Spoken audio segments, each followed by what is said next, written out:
Okay, good afternoon, everyone, and once again, welcome. Today is Monday, October 21st, 2024. Uh, we are here for our afternoon work session, Community Planning, Infrastructure, and Resources. There are 3 agenda items. We'll get to them shortly. By way of introductions, my name is John Kafalas, Commissioner from District 1. Last time I looked, that is correct. I'm joined by my commissioner colleagues, Kristen Stevens from District 2, Jody Shattuck McNally from District 3. Across the way, we have our Assistant County Manager, Lori Kadrich, and then we have folks across the table. Lori, is there anything you'd like to say, or should we just turn it over to Leslie or Dalen? Thank you. Well, good afternoon, Commissioners. I'm Dalen Figgs, Director for Larimer County's Natural Resources. The topic we're bringing today is to discuss and provide a little bit of background on the weed enterprise team. As you may recall, during the budget process, we had requested in a service proposal to offset the county indirect costs to the enterprise, which was approved. And in that process, you had asked for us to come back and talk a little bit about the enterprise group, the work we do, the changes we've made internally to our business model to really build the fiscal sustainability that we need moving forward. So Casey Cisneros, who is the lead of that effort, is going to provide a little bit of background on changes we've made, rate adjustments, contract work, and things of that nature. And with that, I'll turn it over to Casey. Great, thank you. Good afternoon. I'm Casey Cisneros, the Land Stewardship Manager with the Department of Natural Resources. I'm going to start by covering some information I'm sure all 3 of you already know about the weed management enterprise, but to just give some background to folks who may be watching on YouTube right now. So the Weed Management Enterprise Program is a service that we provide to actually manage noxious weeds and other vegetation on the ground throughout the entire county. It has to be ran as a business. The general fund does not pay for any of it, and there's no other dedicated sales tax or mill levy that goes towards the enterprise. And so what we generate in revenue must exceed our expenses on an annual basis. This is so that we can put some money away into our reserves for future capital outlay. And also pay for our expenses and be able to budget for the next year. This is paid for with hourly rate charges. When our crews go out and work for another entity to manage noxious weeds, then they are paid an hourly fee. And one of the larger capital expenses that we've had in the history of the enterprise is the new land stewardship facility that's at the ranch, the fairgrounds, that was recently built.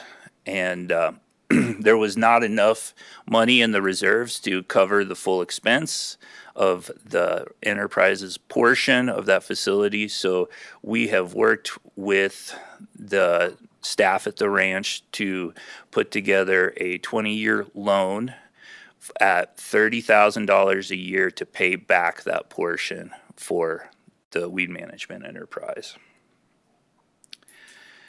So in 2023, we saw a deficit, and we'd been seeing it coming for a couple of years. Our net revenue had slowly been going down, and then last year it actually dipped into a deficit.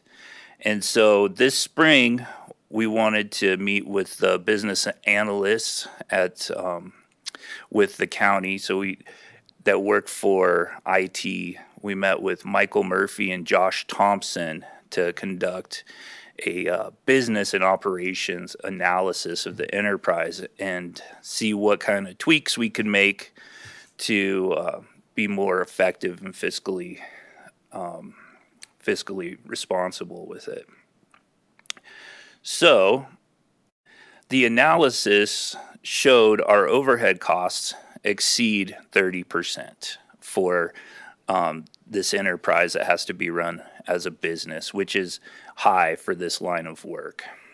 And a lot of that stems from our department indirects and also our county indirects. And when I say county indirects, I mean general services that we pay for with the county that all the departments pay for. So like human resources or the county attorney are a couple of examples.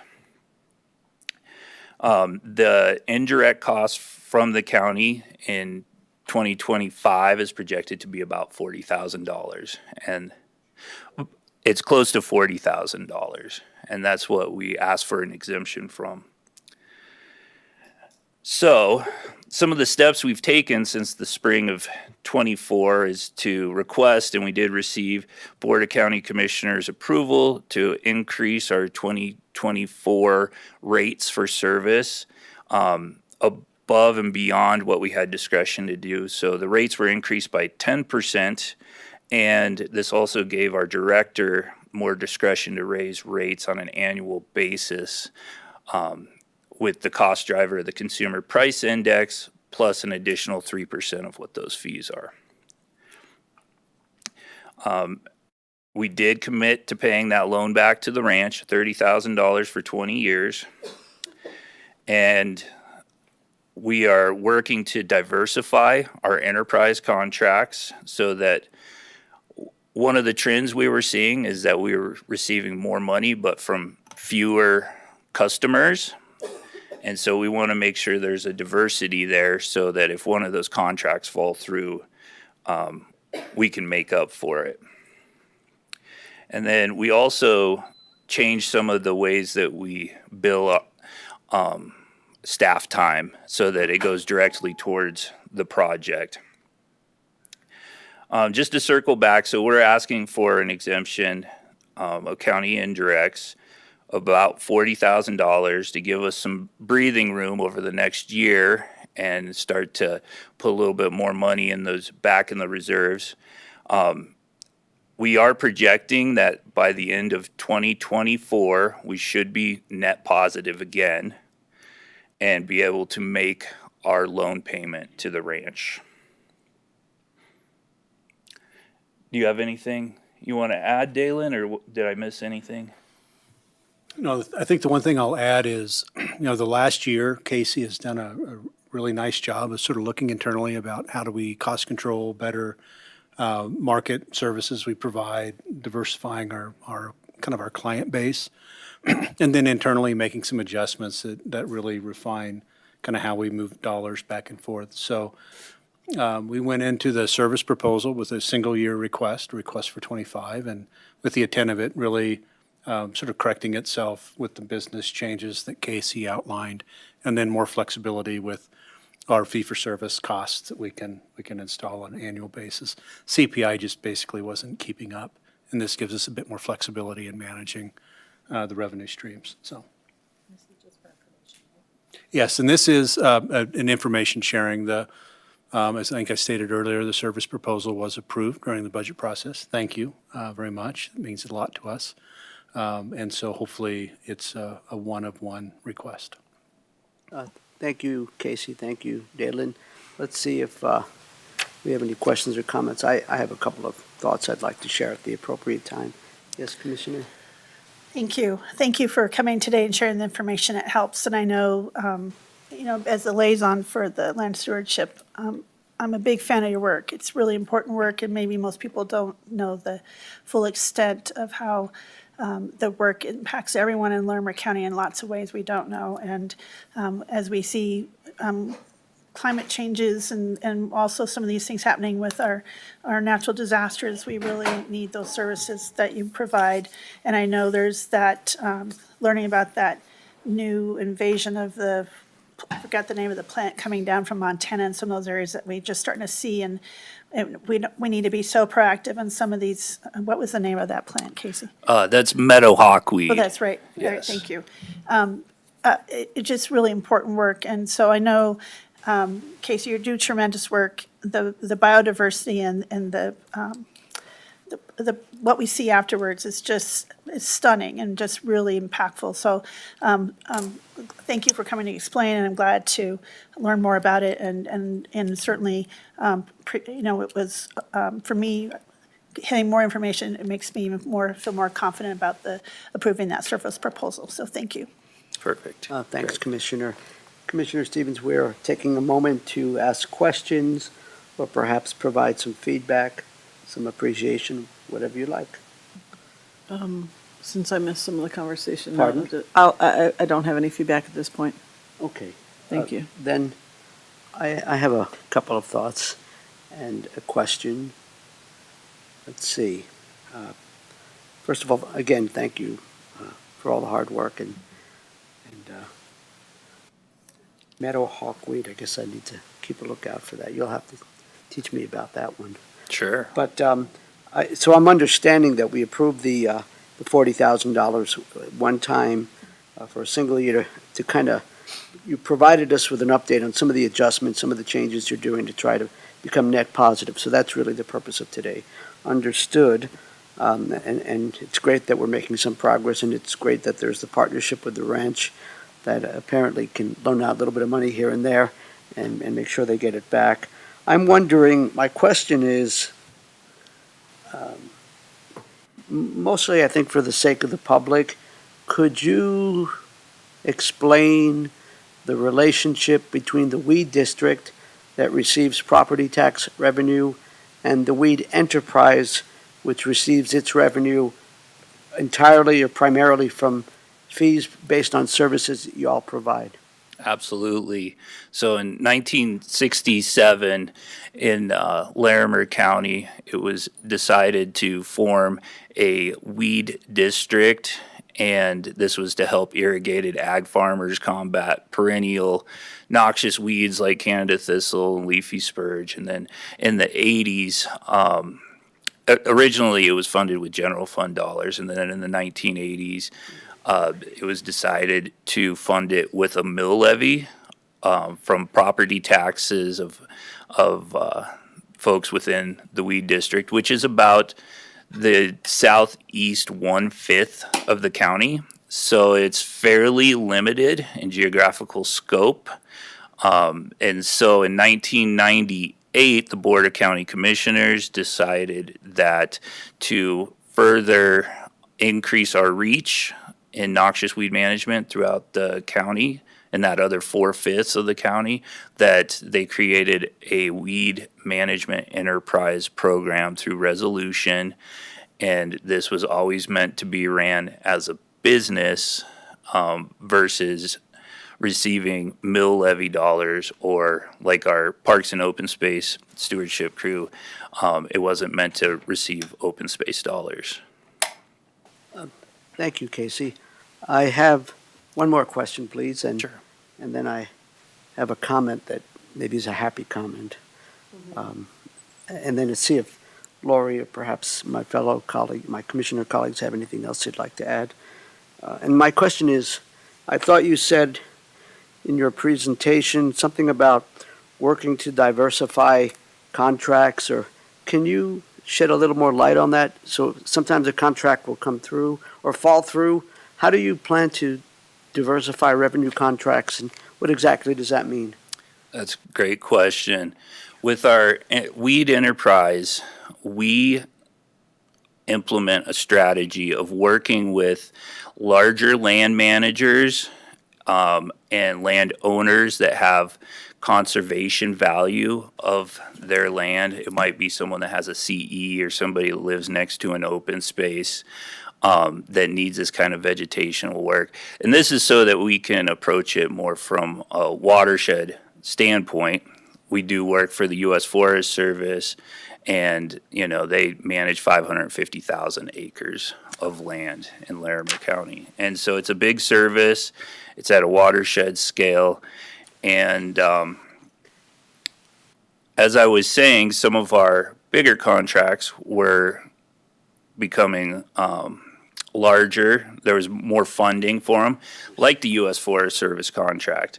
This last year, we've received commitments for over 250,000, I believe, between Cameron Peak and just the general work plan. And so as that was happening, then some of our other contracts that we do were kind of falling off because we didn't have the capacity to address them all.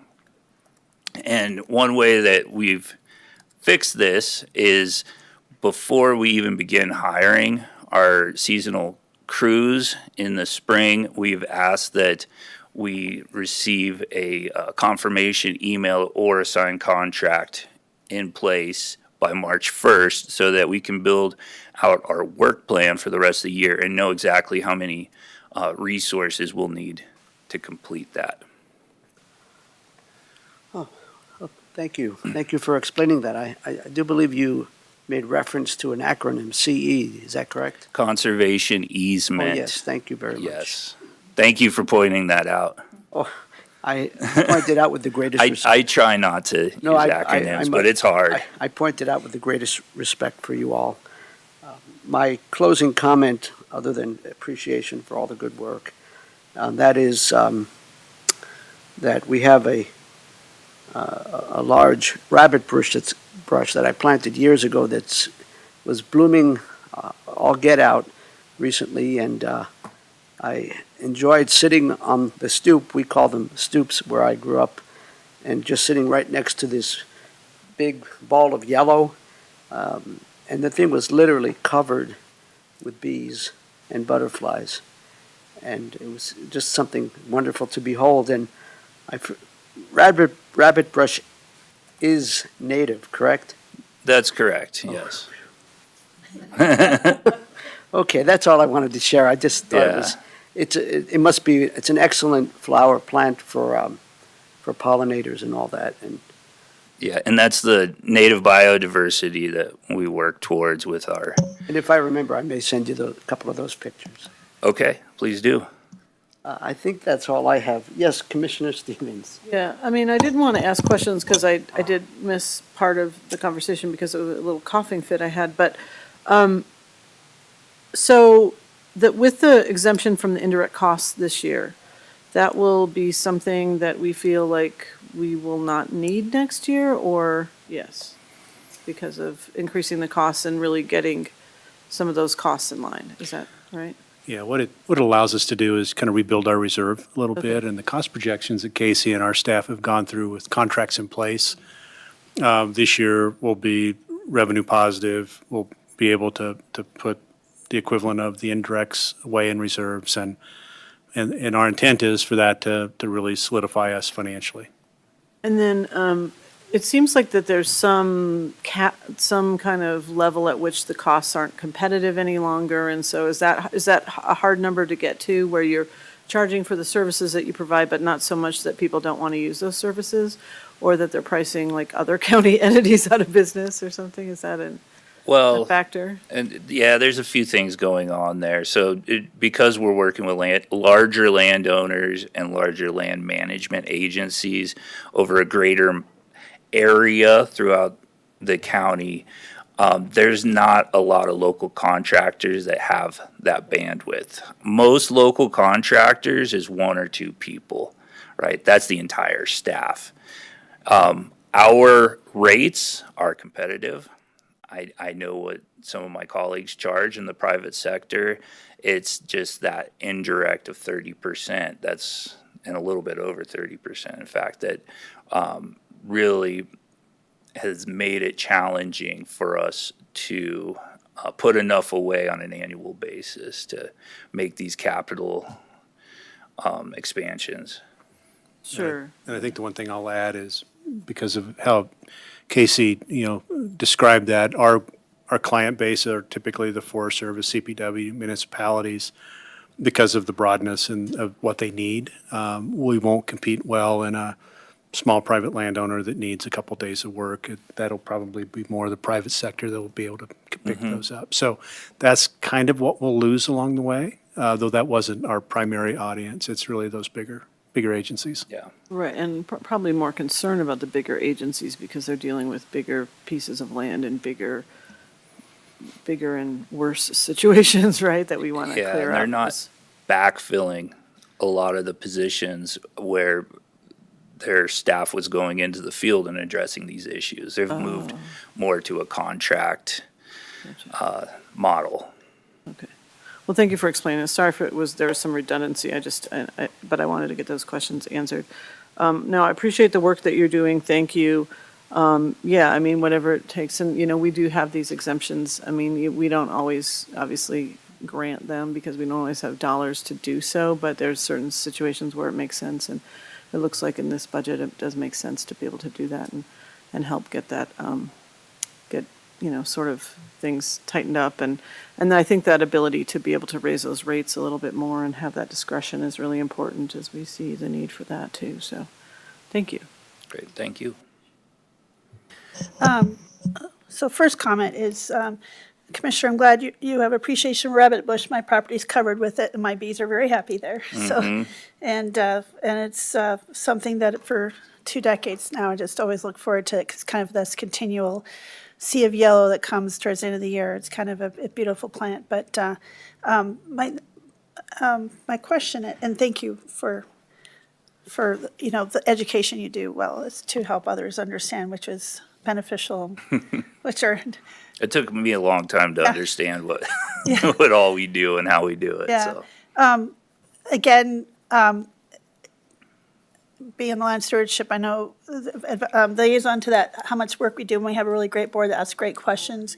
How do we reach out to folks, landowners that don't have big properties, but maybe are impacted by those around it who are not being good land stewards and have trouble with noxious weed spreading, so that they understand this is an opportunity if they wanted to use these services? Because maybe if you had other folks coming and paying for these services and then participating, it would help as well. Is that a safe assumption? Yeah, it's usually the neighbor that sees weed issues coming over their fence that seek us out and find us, and then we can work with their neighbors to bring them into compliance with the Noxious Weed Act. When we have supplemental programs, like right now, we're applying for some money to help with folks in the Alexander fire burn footprint to do some restoration work. We'll send out letters throughout that area, or if we have other programs, we'll send letters out to let people know. Some things like cost share, we also put on social media and even newspapers still. Okay, that's great. I appreciate it. It's something that I've come to have a deeper appreciation the more that you have shared with me and taken us out. So to see some of the good results. So thank you, Casey, and thank you all for the work.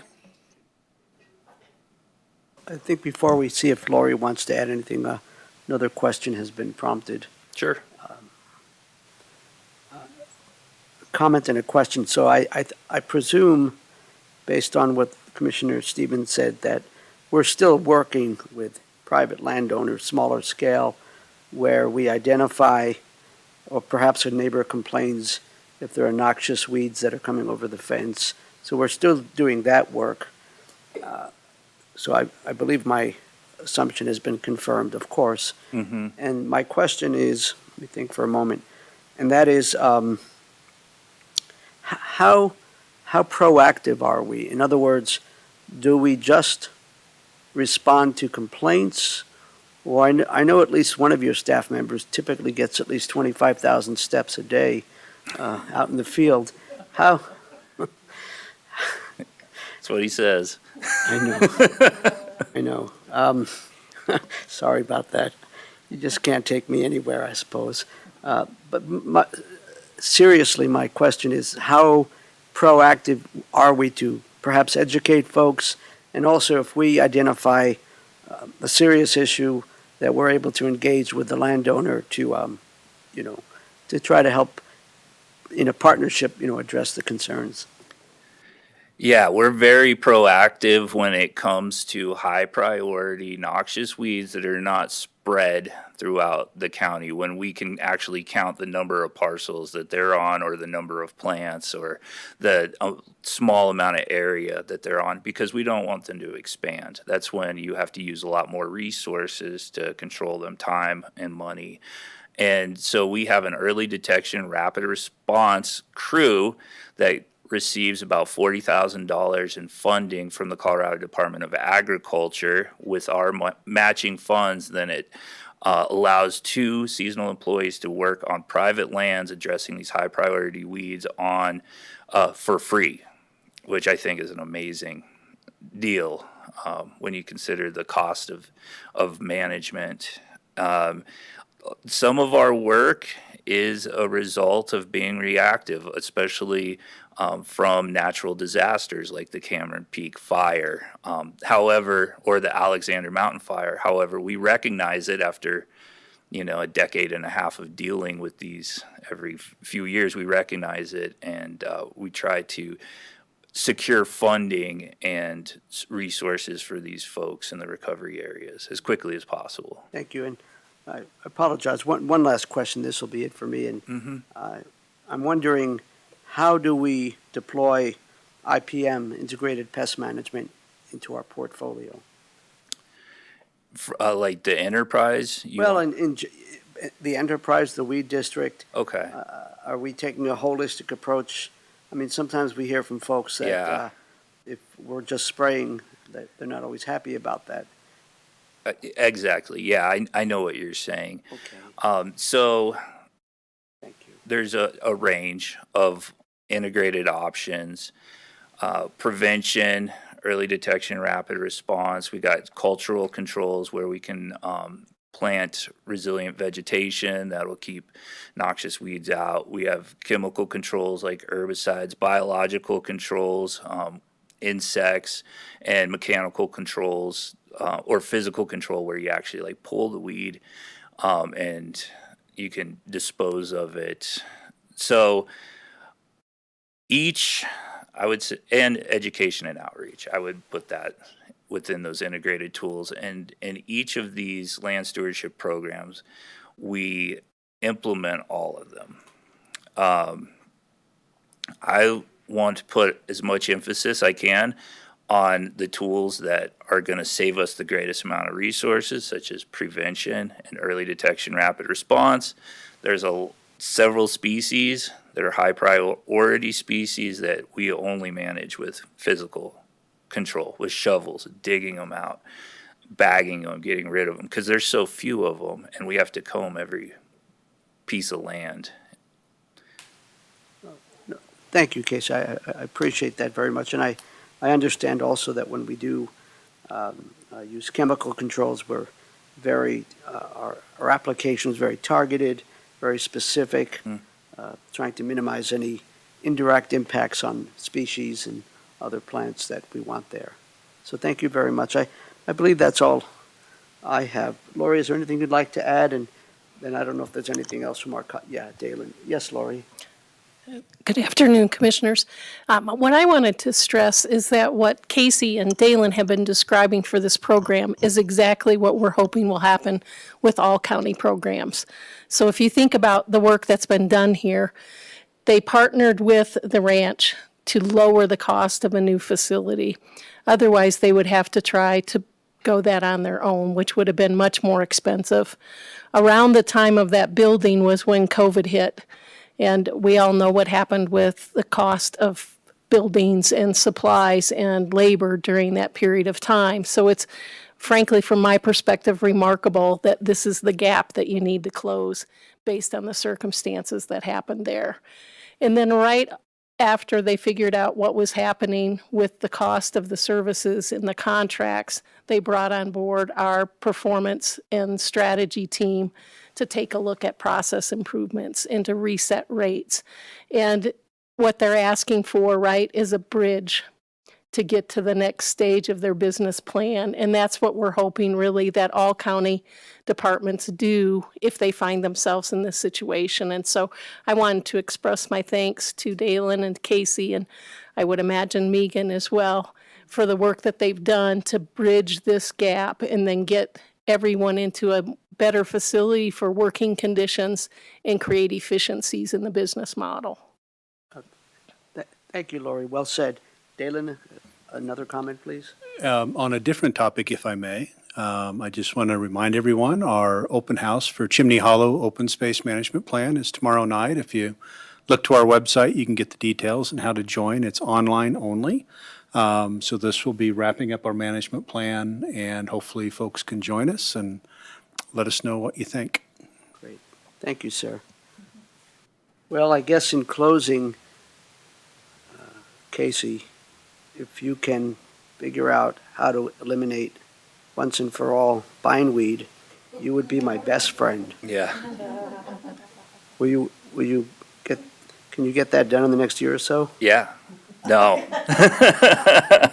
I don't think so, but Okay. you have some options in your yard. I Yes, think we could take care of it. We've in a deployed very the mites. small area. We have deployed the mites. Oh, good. Yep. In any event, enough of me.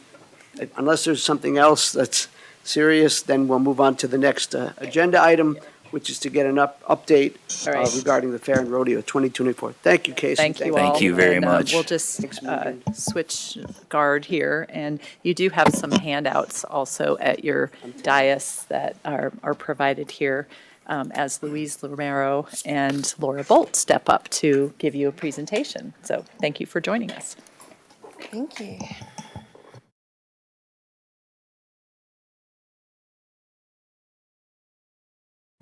Okay, there we go. Thank you for having us. So I'm Louise Romero. I'm the manager of events out at the ranch and also the fair manager. And Laura Bolt has kindly come with me. She's our fair coordinator. She manages all of the volunteers, all of the 4-H extension and open class side of things. So she'll give us an update on that as well. So I've given you a little handout. This will, once all approved, will be on our website so everybody in the public can have a look at it. It's an overview of the fair report. So we've been doing this for the last 3 years so that people can go back and check on everything. To start with, I think, as everybody knows, we started with a bit of a rough hiccup to the fair this year with the Alexandra fire. We were the evacuation site, so we had to make some decisions if we still were going to move forward with the fair. We were very lucky that the posse were able to reach out to our friends at Island Grove, who were willing to assist us and be able to move some of our evacuated animals to that site. So we did move on with the fair, and it was with a little bit of controversy to start with, but I must say the community did really rally around us. And we had a wonderful, truly heartening support by everybody who did come and help us with the fair. We had a few new things happen with the fair this year. We had a new app get launched. With that app, it was our very first time, so it was a bit of a trial run. We were also monitoring the air quality for everybody because the fire did put, I guess, certain groups into a little bit of precarious situation with the air quality, and I'm just a little bit nervous, sorry guys. And also what the app enabled us to do was to be able to communicate all of our emergency situations to them. It also gave us the ability to explain to everybody everything that was happening at the time. And if there was weather events, we could also give people updates on weather events. So overall, the fair ended up about 97,800 people. There was extreme heat on some days. It was 103 degrees on some days, and wildfire smoke regularly too. So we did have about 120,000 in 2023. So we were slightly down on numbers. I still think we had a really great showing with the fair. The carnival was a huge success, as always. The rodeo still did really well.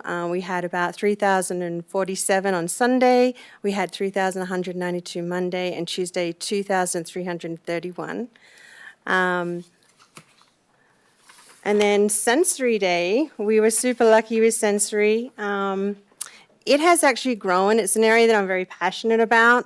We started with 124 guests in our first year in 2021. It's now grown to 650 guests. And we have people coming from across Colorado now.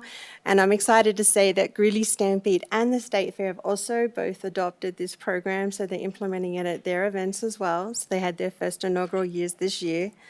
So it was very, very successful. Other areas that were highlights for us, so obviously the community parade, we ended up with 69 float entries, and we estimated around about 5,000 people. We used Placer AI to assist us with exact details, so we try to make sure we're reporting the Placer AI details, which is 3,300. What Placer AI is, it's geofencing, and it captures everyone's cell phones within the area. So it's usually, I'd say, mom and dad's cell phones, so we don't get a great range of children, so we like to give you a bit of an estimate on those numbers. Another thing was obviously the pancake breakfast was a huge success. We had a huge turnout for that again on Sunday, and the Queen's Barbecue also brought with it an awful lot of people as well.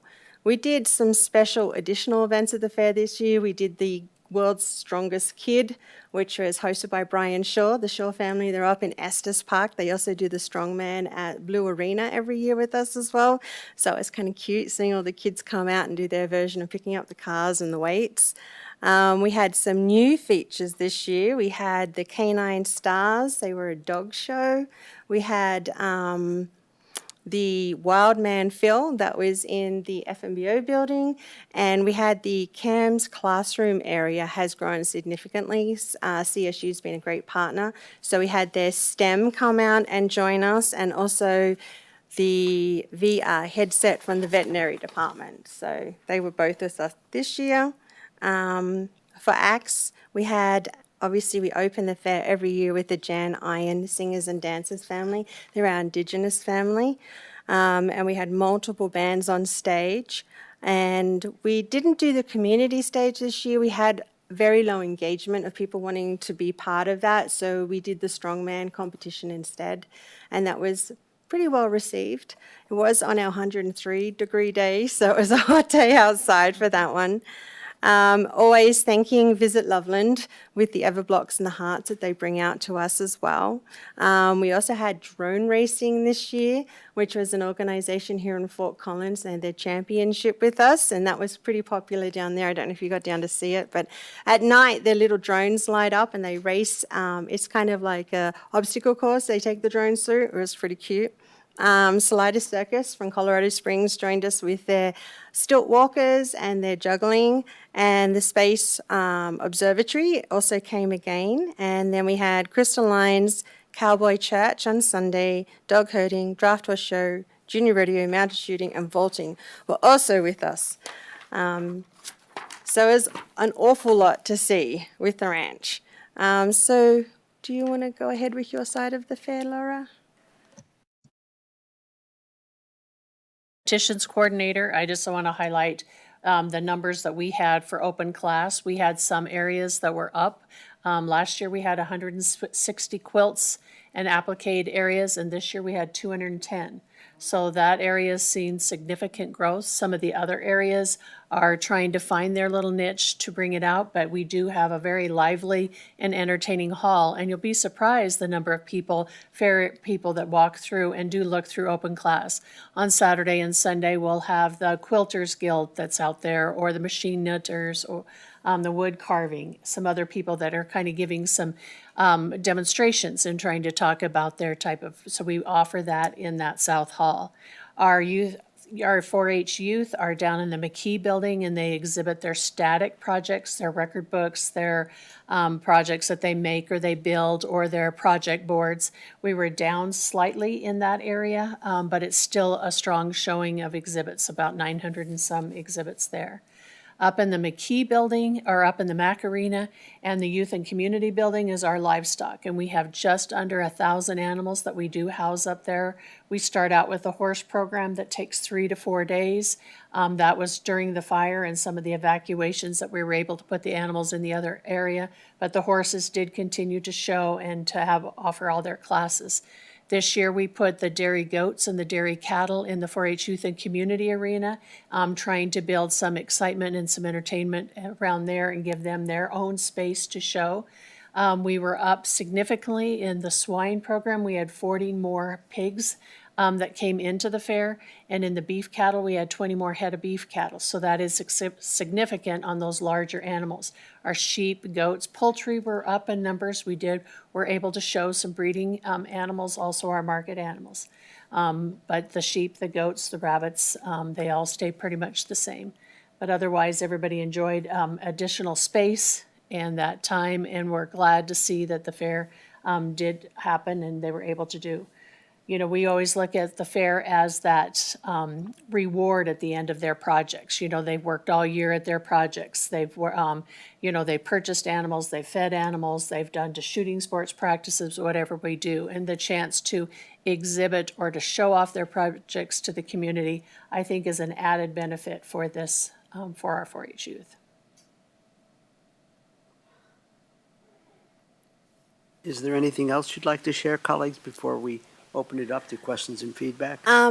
We were pretty excited. This year, the junior livestock sale sold 266 animals, and we finally hit the $1 million mark with $1,094,300. So thank you to everybody who supported our 4-H youth with that. That was fantastic. Thank you, Louise. Thank you, Laura. Well, colleagues, any questions or comments? Yes, Commissioner.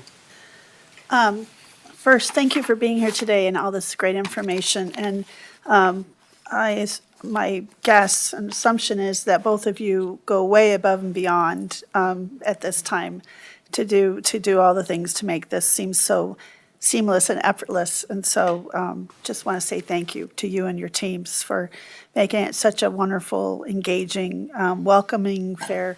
I had so many folks this year and even last year, but this year especially, just comment about how much fun it was, how they felt it was easy to navigate, and how they felt so comfortable and safe letting their, especially their teenagers, run around with all the carnival and go to things, and they could just kind of join the watering hole and some other stuff and do what they wanted.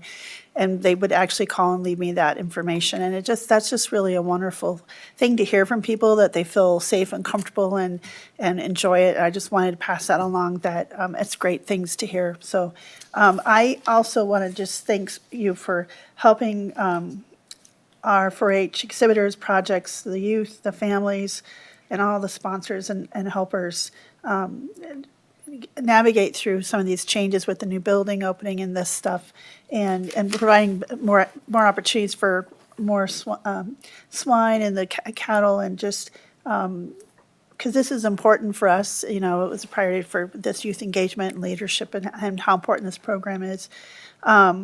So my question is, first, I'm sure we're getting lessons learned on how to communicate, or even every year there's something that comes up. I'm sure with the Alexandra Mountain Fire was a challenge. I'm curious, we broke some records there, it seems like, but is there one takeaway that from this, all these challenges that were thrown at you, that you'll take for the next fair and rodeo, or work on now getting ready for the next one? Just curious. I think our partnerships within the community, and how wonderfully supportive everybody is in the community, and that we can lean on other people in the community to help us out. And we saw that definitely this year. So reaching out to everyone was a huge, huge help. The app, I think we learned a lot with the app. We had a lot of feedback on that. It seemed pretty positive. It's kind of interesting. Put some little highlights there. We ended up with 1,765 users of the app, and they logged in for 6,881 sessions, which is a lot of people using it and actively using it during the fair. And then screen views, 82,000 screen views on that app. So it was a huge thing for us to have. We're very excited. From the Larimer County Sheriff's side of things, we had an incident command room set up, which was fantastic. We had sheriffs on bikes. We had drones that we used this year as well to keep everybody safe. Those drones also at nighttime had heat seeking on them, so we were able to find a couple of little kiddos that were hiding in some of the deflated bounce houses. So it was really good to be able to track people down and know that we have eyes in the air as well. With the app as well, I think the canine stars was the most popular thing for people to look up, and food, of course. And the junior livestock sale was added to the schedule the most, because you can make your own little schedule with that. So we will make some changes. I think people would like to see a parking section added to that. I know when you park your vehicle and if it gets rainy or windy, you're then disorientated because you leave a different gate. So we're trying to add to that app to help them find your vehicle. It's kind of like you park on level H. You got to remember that you're on level H when you go back to find your car. We're trying to help with that kind of thing as well. That's wonderful. Anything you'd like to add? I just know that every fall I spend a lot of time with superintendents and volunteers reassessing the fair, how to make it, more suitable to people that are coming into the fair. So there's always a little bit of tweaks. I think I didn't mention that we had 96 camp spots, and those were full during the entire length of the fair. Wow, that's great to hear. This is the first year, right? Just Yep. about. That's wonderful.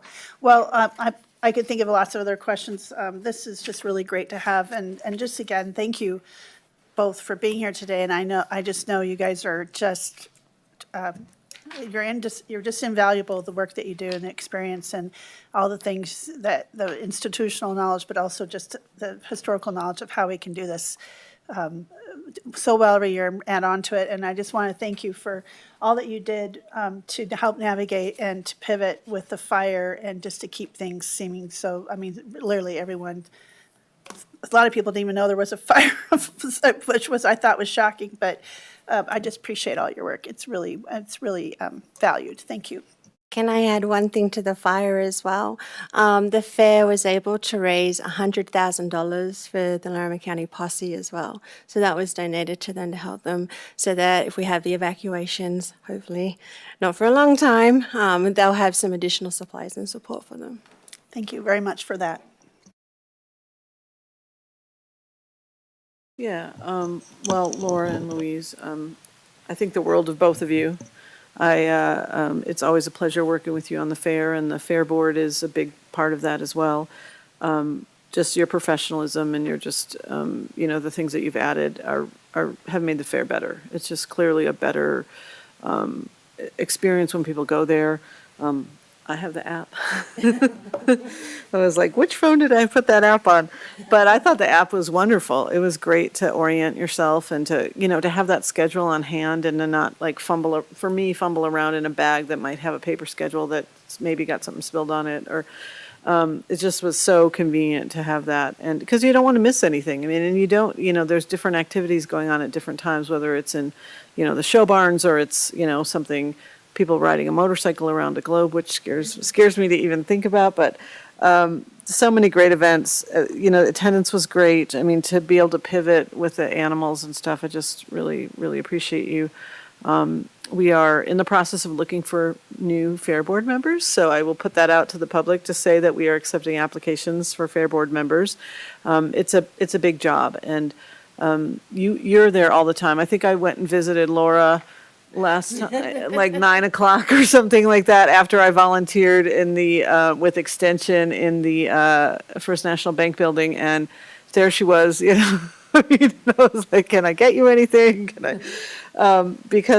But yeah, it's a labor of love. It's a lot of work during that time, and we just appreciate it. And I think the community is really embracing the work that the work you're doing. I liked seeing some of the acts that were at the at the band hall, whatever you call it.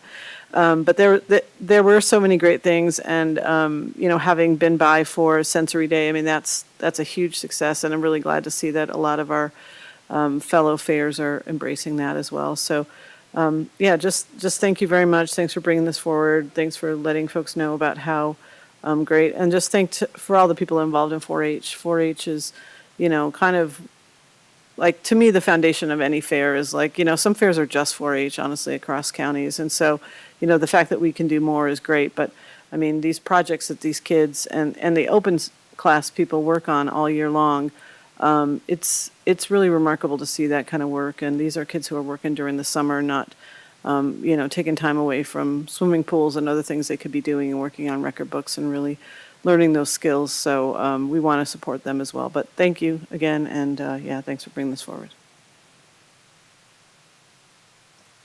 Thanks, colleagues. I have a couple of questions and comment or two. One is, I assume this annual report is on the website or will be? Yes, as soon as you're happy, Great. we'll put it on the Nothing like a website. yes or no question. My second question is kind of along the lines of, I think, what Commissioner Shattuck McNally was asking. So in particular, with the opening event on Friday at 4, the ground blessing, it seems like the years that we've been able to participate or watch an amazing event, doesn't seem like there's a whole lot of folks assembled in that little area in front of the stage. Have you given that some thought, as identified areas where we might be able to get more folks to see that? I mean, No, that's a really good question. We do advertise it through our app and on the website that we have. We are limited to some of the imagery that they allow us to use because they are children, so they don't really like them to be overly exposed and getting permission from the parents. But I think that's a wonderful comment. Yes, we should definitely look into that. We had the male drummers this year. Sometimes it's a surprise for me who we do get. There are powwows around the country and up in Canada happening. So Jan works very hard to try and bring down her family members to be part of that for us. So, I do appreciate her and everything that she does for us. And it is, with them, they are growing the amount of people that attend, but I would love to see the public come and be part of that more. It's very special. thank you, Louise. And so my thoughts, I mean, hopefully you can bring that back to your shop, and maybe with Jan and the dancers, come up with some ideas on how we might get the public to, be able to participate more. I think that would be great. I suppose a second question, I'll close with this question, and that is, given that we had very high temperatures, 103 degrees, and the air probably was not the best, even though folks may not have known that there was a fire taking place just west. Were there, I know we had first responders there, was there an increase in the need for medical interventions to help people with, who may be dealing with asthma and the air was not great, or perhaps folks who didn't do well with, the heat? Yes, John, we did actually have more medical emergencies on that day, mostly children, very small children. We sadly did have to transport one child to hospital who had a bad fainting dehydration situation. We do have the watering hole we can take them to. We also take them inside. Due to that, we are going to be adding a first aid tent moving forward in the future as well, so that we can make sure that we can treat all those children on site due to the heat. But we did have Thompson Valley EMS on site, and they were immediately responding to everybody that had any of the challenges there, but everyone was okay. Well, and just in closing, by way of positive feedback, I appreciate, Laura, you were able to pivot, and when I was supposed to judge something, and then I got my days mixed up, and I felt horrible. And then we figured out a bit of a solution, and of course, these folks were able to pivot. So thank you for that. And one of the things I really enjoy about this, the sensory days, of course, is really incredibly invaluable. And I had at least 2 grandkids there and a friend, and they really benefited by less stimulation and less noise. So I think that's a marvelous thing. And then finally, with the junior livestock, I've not bid on the sheep or the swine or anything, but I appreciate the opportunity to do an add-on, and the best part for me is I get to meet those kids. And, with one of them who had a sheep, I said, do you want to come out to where the sheep are? And went out to their place. It's like a small little farmstead. And, I mean, that kind of stuff is really powerful, and I don't know if that's reflected in these things, but appreciate those opportunities. Well done, great job. Oh, how do you come up with your themes? What's your process for coming up with enjoy the ride? Or, the year before it was the 75th anniversary or whatever, How do you guys do that? So we have two themes actually. So we have a theme for the parade that the 4-H students get to choose at the 4-H Carnival. And then we get together as a ranch and community members to pick a theme every year and try and keep something that's very community focused for the actual overall fair. Great, thank you. Thanks for that. Lori, anything you'd like to share? Oh, okay, yes. Sorry. I don't know if you can pass this along because I don't know all the names, but I did a lot of add-ons this year too, and I really appreciate the very well done and heartfelt thank you notes. I don't know if you can pass that on to whoever can filter that down, just so the youth know that we do read them and we appreciate it. And I thought this year having it in the different location, and not all in one, having all the food, but having it kind of different with it was at the two different locations. I thought that was a really great setup. And I just wanted that feedback because it felt like it kept some of the noise, and then there were some of the other folks but the food was out here. And so I don't know who to share that with, but I thought that was a really well done from years past. And I do appreciate the notes. It's always fun to go do the add-ons. I always pick the last person who's showing to add on, the last one who's at the latest. I would try to add on to that person, but thank you. Great feedback. Thank you. Thank you, colleagues. Also, thanks to you folks, all your hard work. I believe we'll now move on to Leslie's update, and wishing you a good day.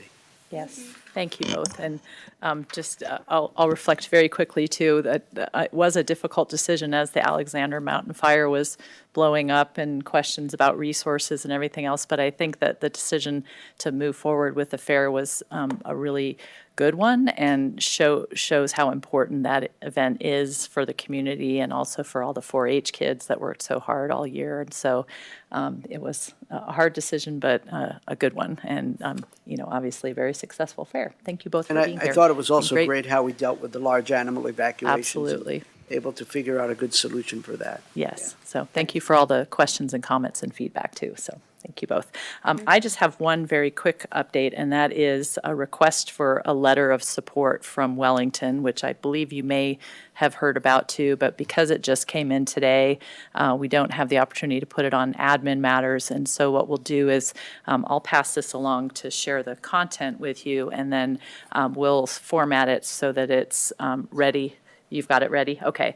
Do you want to share that version, or I can share the version? Mine's not formatted, but basically asking, Wellington is asking for a letter of support for the Water Smart grant, a water and energy efficiency grant application for advanced metering infrastructure. And so that's in line with certainly a lot of the policy conversations you've been having and work that's happening in the community. And this has a very tight turnaround deadline, so we would ask then for signatures from all three of you tomorrow at tomorrow's meeting, if that sounds okay.